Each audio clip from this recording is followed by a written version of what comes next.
come in and help, then it becomes a problem. And this is why we have had.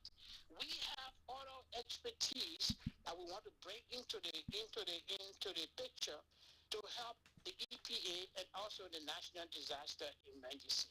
Through training, through training, we have offered our expertise. We've helped to carry out certain training with respect to EIL, the EIA, and other environmental training program. And we want to continue that. But the agency have, have taken that interest away that we have been offering all along. We brought the EPA here in the United States with Aya Pohiri and now Blama were at the helm of power, and we have made successful gains in establishing related curriculum for the Selamari Polytechnic, which produced the first batch of environmental degree program. And so we are doing, but when we try to make effort and we are not being received as Liberians that want to help their own country, but rather treat us as if we just want job or threatened by our coming in there, it makes our work very difficult. But notwithstanding, we have not given up. Liberia is our country, and so all of our African countries as well. One key component you talk about, and I thought to take you back to how to do with this emission testing. That, don't you think, from where you sit, and you can help to see how you can help to help the police or the EPA themselves with those technical know-how or the equipment, if I may say, to come and help us, because this thing is having a adverse effect on the nation as we speak. That is true. There has to be a agency relationship that you establish. The EPA, like you rightfully said, the EPA has good regulations, very good laws that are on the books, but they are not actually trying to implement it. And so is the police department and public works. These agencies are supposed to work together and find common ground to coordinate. If because the issue of pollution from vehicle is linked to public concern, which of course linked to EPA.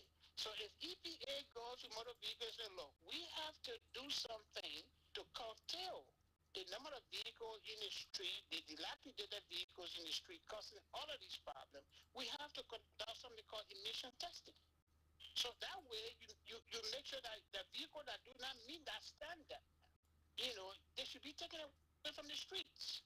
That is precisely, that's how it's supposed to be. So if EPA coordinate that, and motor vehicle or motor administration comes in and work with EPA, you can cut that down. That is extremely important. Then public work comes in with respect to building.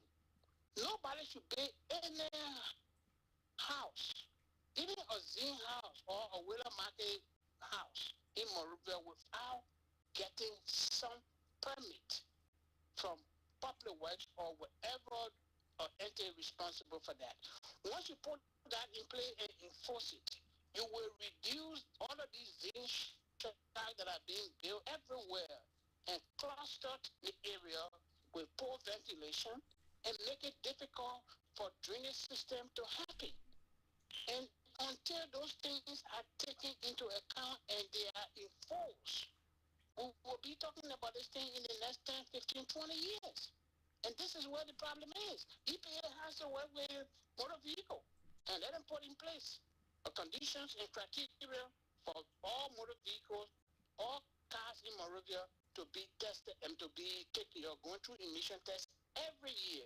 They do that in most countries. And the reason why they do that is for good reason, to protect the air. Because the air we breathe, the air you breathe, it doesn't have any line of demarcation. Even the president in Liberia breathes the same air. He doesn't breathe any different air. Any other government official breathes the same air. But that air is not safe. So how simple can you be? How simple can you be to explain this thing that someone will not understand it? You know, the only advantage is when they get sick, they got money to travel out of Liberia to go to hospital. But what's about the poor person who can't even barely get food to eat? They suffer, and sometimes they die from it. So, the government is not paying attention. And this is not only the fault of this current administration. Previous administration have done similar things. They're not paying attention to the social well-being of the people. It's all politicking, and it's bad. It's wrong. That and I can vouch for what I bought to say with respect to the EPA implementation of something that it did, and I was part of that press conference when the executive director, Professor Wilson Tapper, did say, and I quote that even some of these air conditioner that we see around here, the frame that is brought in, they are hazardous. But then again, like you rightly said, they are not well equipped to be able to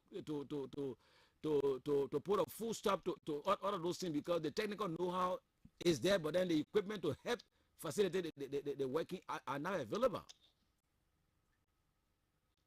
That is very true. The EPA is incapacitated. Let me tell you off front, because I worked with them for many, many years, and I know the agency, and I had to those who work at the agency under this kind of condition. Most of them, if at least most of them, mean very well, and they hold their job very respectfully.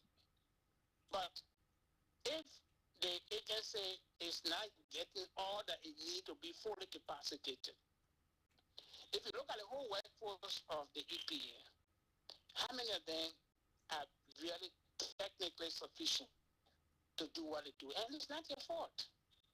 The agency is supposed to train all of these people on a periodic basis through the local universities or through other things. Let's say, for example, water quality checking in the EPA. Do they have a system in place where they can test every bottle of water that comes into the country to make sure that all that is produced in the country, to make sure that it's safe? Because I was there on many occasions and went to some of the areas where they distill the water, and you see the condition in which those water are distilled and bottled. You wonder, is somebody actually checking on these people? Chances are not. EPA is not capacitated to do that.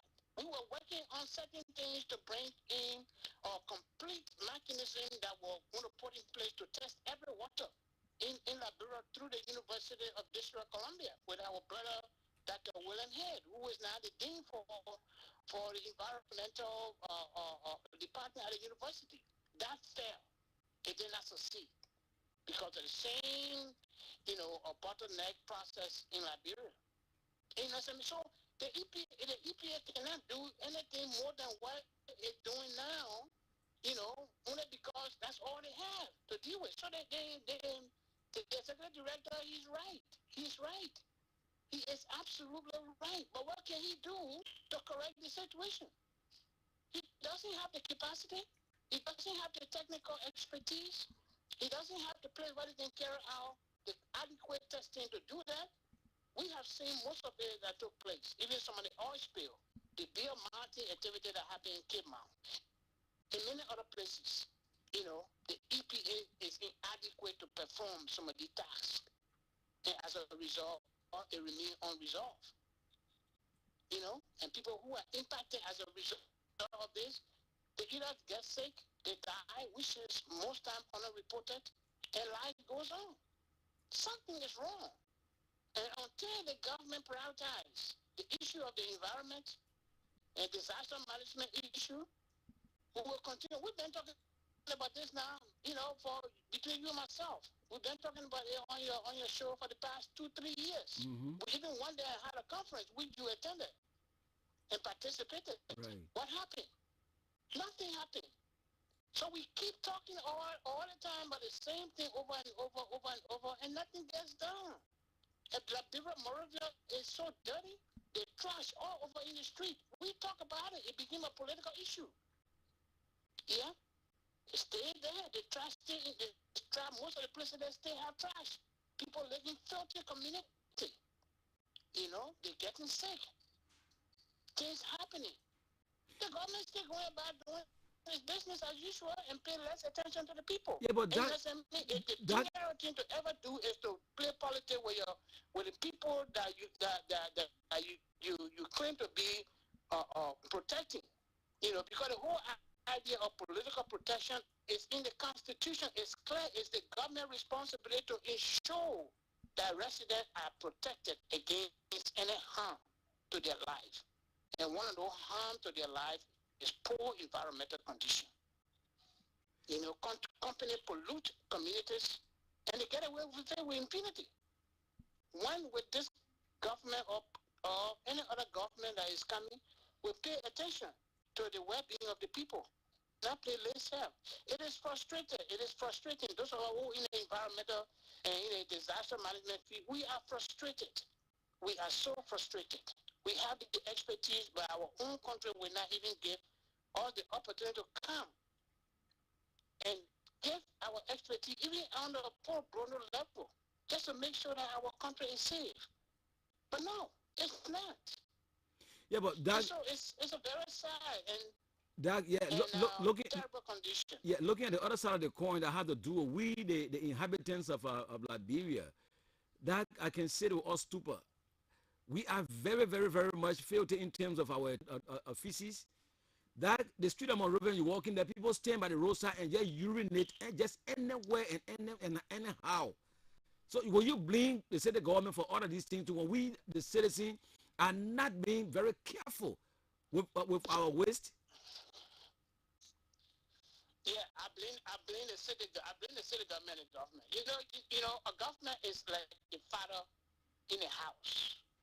If your child is misbehaving or don't want to follow simple order, it is you who the parent your responsibility to make sure that they follow the rules and you put in place punishment. People in Liberia have come a long way, and people have to think and understand that. The people that behave the way they're behaving, when you technically look at it from the psychological perspective, it is not of their own will. But someone had to put in place ordinances and law and order and enforce the law and order. If the government empower this community to make sure that anyone who publicly urinate should bear the consequences. But before you do that, you must provide areas where people, because urination is human nature. If you're going to tell somebody don't pee on the side of the street, then make sure you have latrine somewhere where they can use. Or make sure that homes, every home that is built, we go back to permitting. Every home that is built must have toilet, must have place to urinate. You have public urinating place where when people want to urinate, they can go. But in Moravia, you can't find any of those kind of thing, much more in the interior. You can't find them. So if someone there, they want people, what you want to do? They can't put people in their clothes. And that's why you see they go stand on the side of the road and people. But those things, if you want to tell somebody not to do, if you develop policy for somebody not to do something, then you must provide for their option B. Don't just let them go and find your own way. And so that's how come you find. So it's the government responsibility. The government is afraid to put in place policy to make sure that people behave the right way. It's just simple as that. If you don't do it in your own house, if you just let loose your children and do whatever they want to do, they will take that same behavior and attitude outside. So charity must begin at home. And that is what the government is not doing. The community is not doing it because why the government is not empowering them to do it. Yeah? So when you look at it all in totality, it goes back to the government. They don't have anything in place to ensure the dignity in living in a civilized society that people must abide by. Those things must be done. That's how you run a government. That's how you run a government, and that's how you take care of a country. Do you see a way forward in all of the plight that the citizen and the country itself are faced with? Well, we always have to be positive. And pessimism in life sometimes is not the way to go. We have to be positive. we have to be optimistic. We are hoping that when the people rise up in as a civil responsibility to ask for that which belongs to them, they can get it in most times. Rise doesn't mean to say you have to be violent. No, peaceful. Ask your lawmakers. That's why we have representatives in the House representing these communities. We have senators representing our communities in our county. So that when you have, and beside that, there are other local governments that are in charge. If these things are not happening in the community, the citizen got it right to go to the lawmakers and say, why are these things not happening for us? We're paying our taxes. We're doing this. Why aren't you doing this for us? Let their voices be heard. There's nothing wrong with it, and that's why we call civil obedience. Don't have to be violent, but these are things that you must ask for because you are governed by rules that are prepared by the local government and the government itself. So when those rules that apply that give you the right for them to take care of you is not being done, then you have the right to go back to them and ask them. And when those lawmakers who supposed to speak on your behalf when they are not doing their time to vote, you go and vote against them. You vote and take them out of office and bring in people that will care for your well-being. That's why, ordinance and, social movement are all about. You can't sit there and the same person who treating you wrongly or who don't want to listen to you, you continue to put them there over and over and over. That the same result you're going to get. So if they're not doing what they're supposed to do for your livelihood, for your children, then you need to vote them out. That is the only strength you got. No violence, but vote them out. The election is around the corner. Those representatives and the other law people who are not listening to you, who only come and talk politics, just for you to vote them in again, you gotta wake up and pay attention. If they're not doing it for you, you put them there again, it will be worse and they will not do it. Once they didn't do it for the first time, they will not do it for the second time. Learn your lesson, vote them out. Because you too deserve a better life and your children do as well. As we part company on the discussion, what word of caution you have for Liberians as we, like you regularly say, we like 5 months away to the general and election, I would say? First of all, I would first of all look forward to those who are seeking political office. That if you have any intention to seek political office just for your very self, to enrich yourself, to amass the wealth of the country, then you're taking the wrong direction. Don't do that to your own people. Don't fool your people because you want their vote so they can vote for you, and then you ignore them, and then you do your own thing, you enrich yourself. They suffer because they don't. Their options are very limited. It's wrong in the eyes of God. It is very bad, and you can't continue to do this. And to the citizen themselves, as difficult as it may be, you don't have anything to fight with. And I'm not encouraging you to take guns or cutlass or anything to go fight anybody. No. But your best weapon you got now is your foot. If that your own brother who been there and did not help your livelihood for the 6 years or for the 9 years or for any period of time, the best thing you can do, listen to who want to make promise to help you and let them go vote them out. It's better you vote them out, you bring in someone you don't know and come in with cautious than to keep the same one who have treated you wrongly and want to come back for you to reward him to go back for the second time and treat you the same way. You don't vote for them. And that's my caution to every Liberian and those support, even those of in the diaspora who send remittances to our family back home. We need to educate them that look, you can't continue to vote for people that continue to destroy your life because it makes our own life here very difficult. America treat money don't fall from trees. We have to work hard to earn our money. So when we send our remittances to our family, most of them we send money to, it goes 50% of that money goes to health. Either the sick, they won't get medicine, or they won't go to the hospital because of the current condition in the place. Some of them, they don't have jobs. We have to send them money for them to buy food to eat. At what time will they be able to take that dignity and their pride for themselves? you know. And the only way it can happen is that when we have the right kind of leader that will be thinking for about us and our children. And so your choice must be a wise one.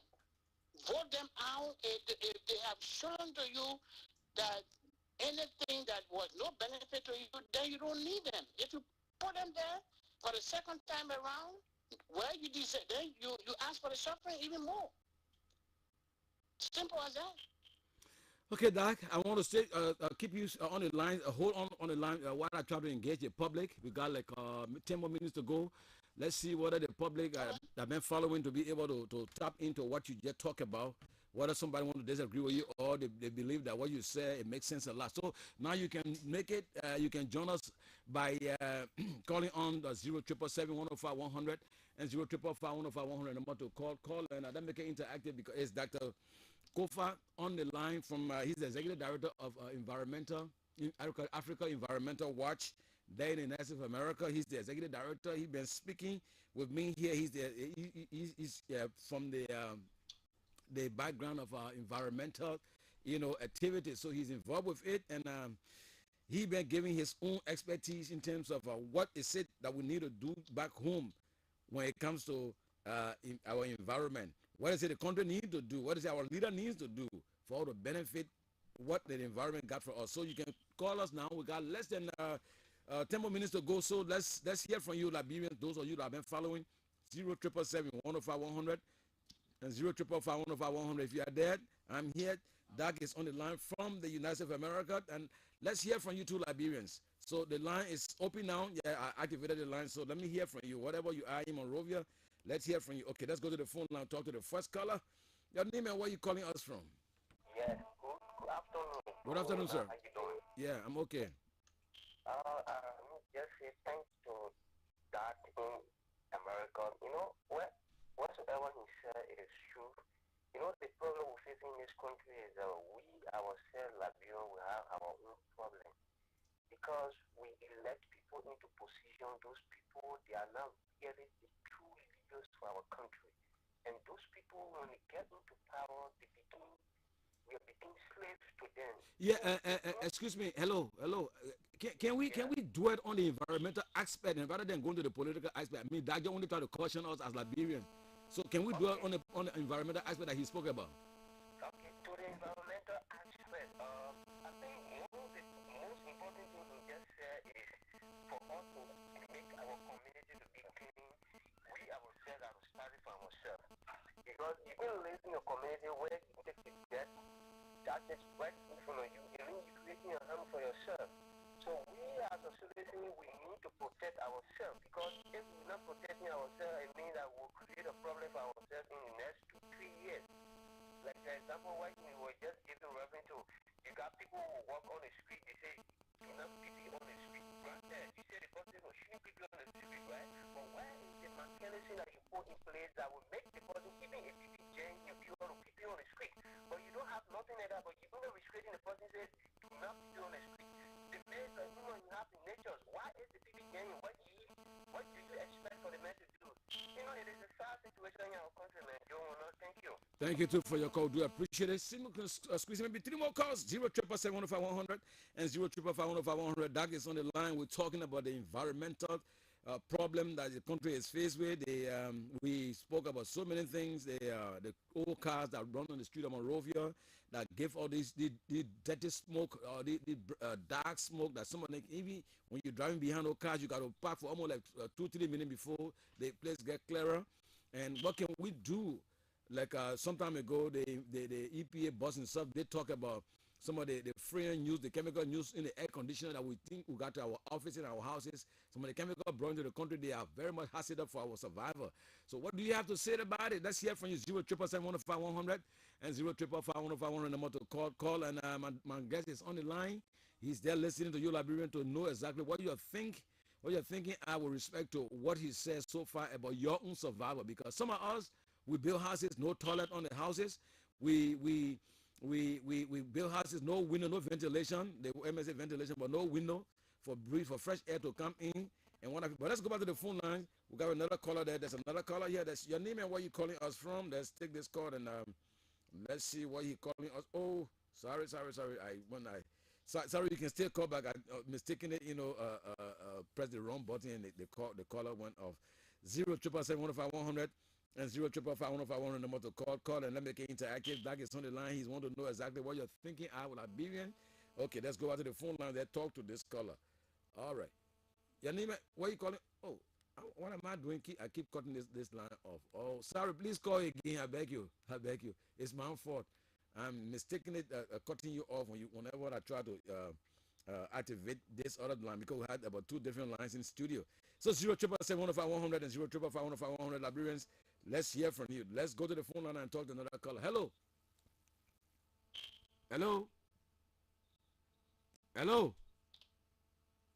Hello, are you there? Hello? Oh, no, not my phone. It seems to be that you got, I sure you got some connectivity problem on us. I thought it was me that was causing the problem, but it seems to be that there's a problem there. But 077-105-100, that's line 1, and 055-105-100 is that line 2. So either one of them you can call, and let's hear from you. I got less than 4 minutes for Doug to give his parting comment from your view that you express. Okay, let's go back to the phone line now. Let me talk to the other Liberian here. Who is this Liberian that I want to be part of our discussion? Do I have this Liberian on the line? Oh, okay. He's on the line. Hello, your name and where are you calling from? Afternoon. Good afternoon, sir. Thank you. I'm Lost and Pan. Okay, Mr. Pan, let's hear you. I come from the street. Bro, sometimes for the issue of population growth, we have to extend our, sometimes I'm living in the economy and the environment. All right? Yeah. For example, if about 3 points is somewhere, then when 10 points live there, you know what happens to the environment? Just look at the river. For 12 years, all the way coming down, people made shit buses around the places, buses died in the river. At the end of the day, when the rain falls, those things that will come back, the other people have it. Right. See, for example now, other people build buses in the alley, in the drainage. So at the same time when rain falls, those drainages now open, then the flood will come. So I want to believe the population goes to have to do something about the effect our system. So I think the only way this thing will be minimized among the consideration, we need a proper civil educator that will tell our people how to manage their waste. Because waste management has become problem too. Okay? Just by population growth, but when people to manage their own waste. Yes. Carry the waste to carry it. Don't put it anywhere. For example, just go on the street, on the manager. That's what I say. People have to carry all in our villages. See? So I think if you do something better, okay. All right. Thank you too for the time. Let me hold you there and take this other call quickly. There, your name and where you calling us from? I'm well I'm calling from East Island. Yeah, let's hear you, Buzz. I want to tell the dog, thank you ever so much. We have our own problem, the government has our own problem. If for instance go to the Japanese freeway in the drainage, especially from Jakarta onward going towards the double bridge, it's a mess. And there was regulation in place, there was place to dump dirt, public area to dump dirt provided by the government. I think the citizen would take advantage of that and do the same. But there's nothing of that nature, so as a result, they can't keep it there in that area. The CP and put it right in the drainage, which is very bad and hazardous for us.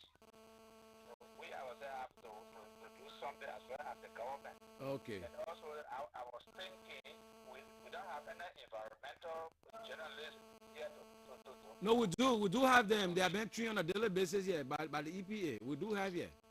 We do have, yeah, we do have environmental journalists. Yeah, I can vouch for that.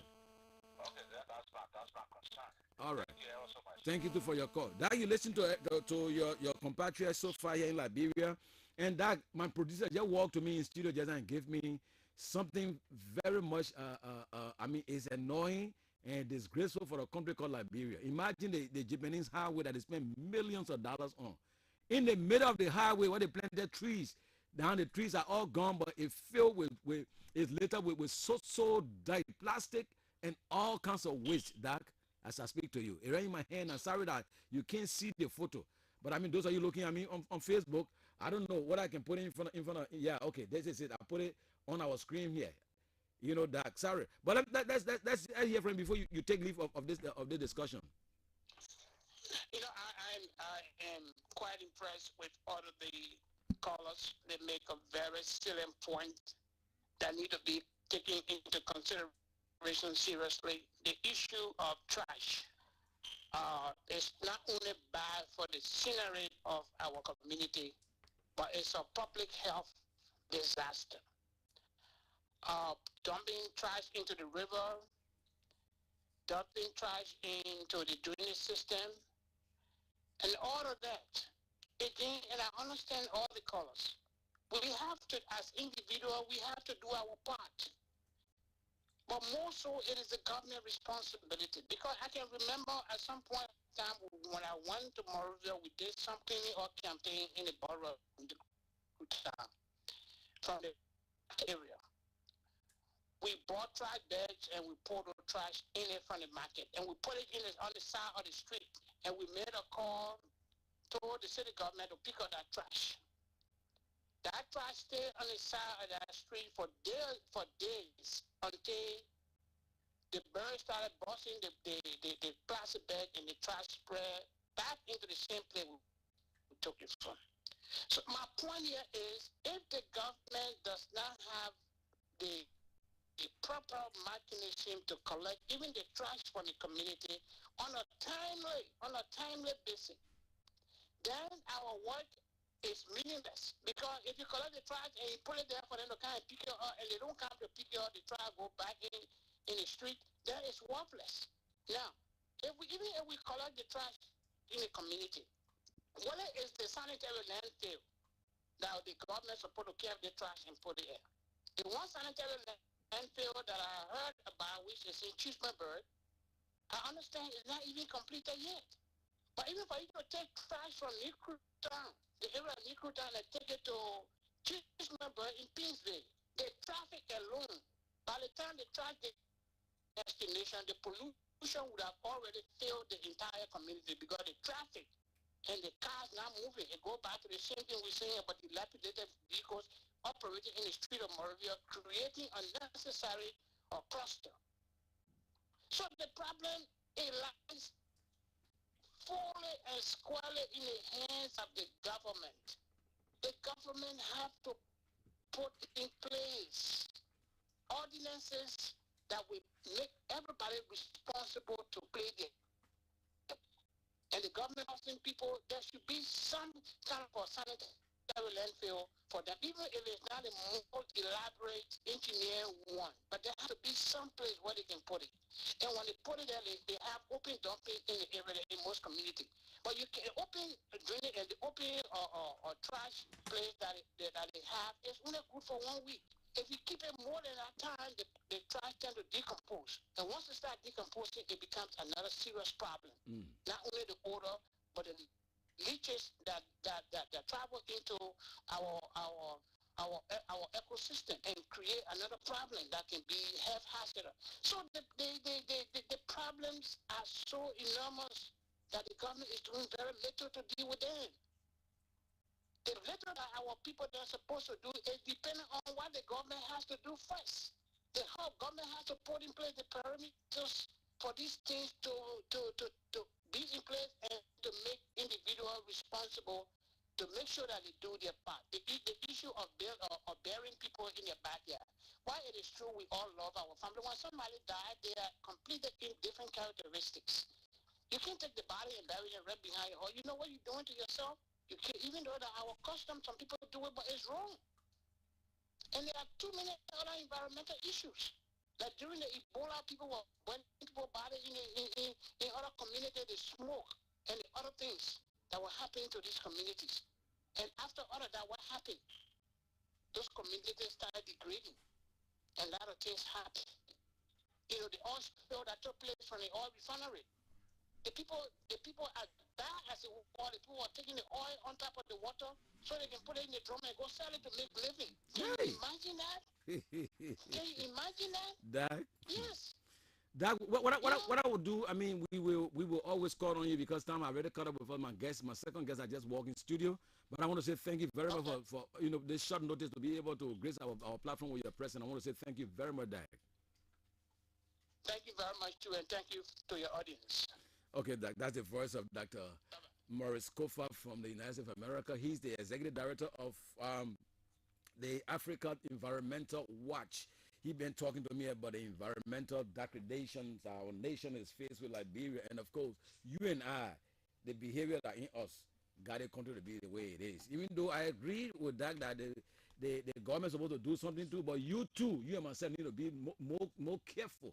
But I take this quick break. When I come back, the voice you'll be hearing will be that of my guest.